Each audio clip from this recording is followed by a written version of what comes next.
Saint-Raphaël pour confirmer avec la volonté de mettre loin derrière soi la série de défaites avant la victoire face à Célestat. Ça permet aux gardiens aussi de briller. Et parfait, Yosu Domineos en train de monter de balle. À Johan Maresco, c'est le fait d'être obligé de dormir à l'hôtel et d'être dans le vestiaire visiteur. Et sinon, ça ne change pas sa routine. Voilà le premier but après 4 minutes inscrit par Benjamin Bataille. Pareil, hein, face à un gardien aussi spécifique que Filipivic. Les tirs, justement, à rebond peuvent être une bonne solution. C'est parti très fort, la cartouche. Ça rappelle qu'il a plutôt pas trop mal géré le retour d'Enigman. Voilà, quand ça part comme ça, effectivement, coin long. Un seul ballon. Il a reçu un seul ballon, Johan Maresco, jusque-là, alors que c'est, on le sait, hein, depuis bien longtemps, l'une des forces offensives de Saint-Raphaël. Voilà une belle finition d'Arthur Mignon. Oui, pas de solution, il y en a vraiment trop peu, mais surtout un nouveau ballon rendu. C'est un ballon de plus 5 que fructifie Jean-Loup Faustin. Saint-Raphaël est en train de se faire punir en cette fin de première période. Une fin de période catastrophique de la part des Raphaélois qui accumulent les pertes de balles. Gustavo Rodriguez, Faustin avec Calandadze.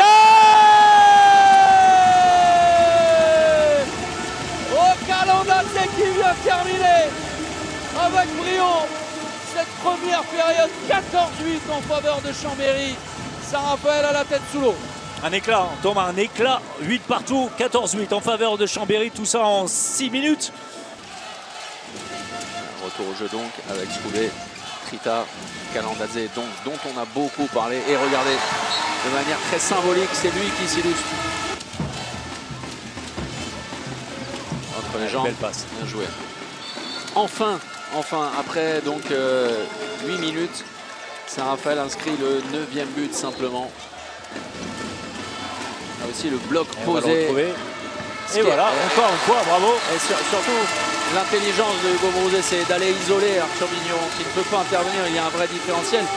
Il s'appuie sur lui et derrière, techniquement, c'est vraiment parfait. Regardez ce qu'il fait. Le tir point long comme ça, alors évidemment, il utilise toute sa taille. Raphaël Cocheteux, le premier. Ah, le premier après à 45e minute de jeu.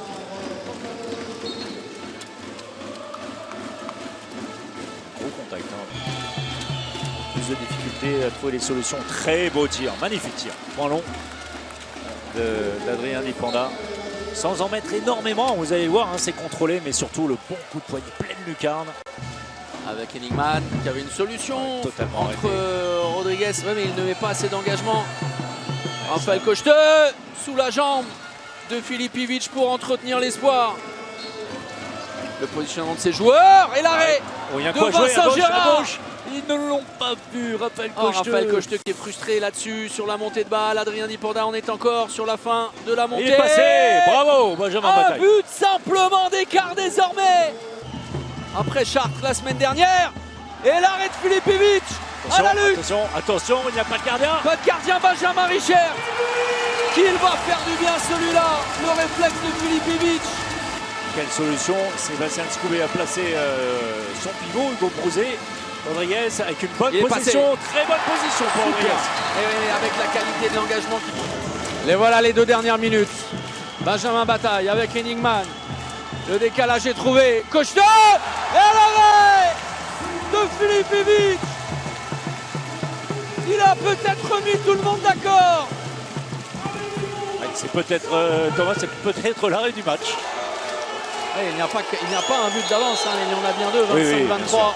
Benjamin Bataille avec ce dernier ballon négocié avec ce but, les 10 dernières secondes. Oui, mais dans la mesure où le bras n'est pas levé, il n'y a rien. C'est terminé dans la confusion, dans la frustration, dans la crispation et dans la délivrance pour Chambéry qui s'impose 25-24.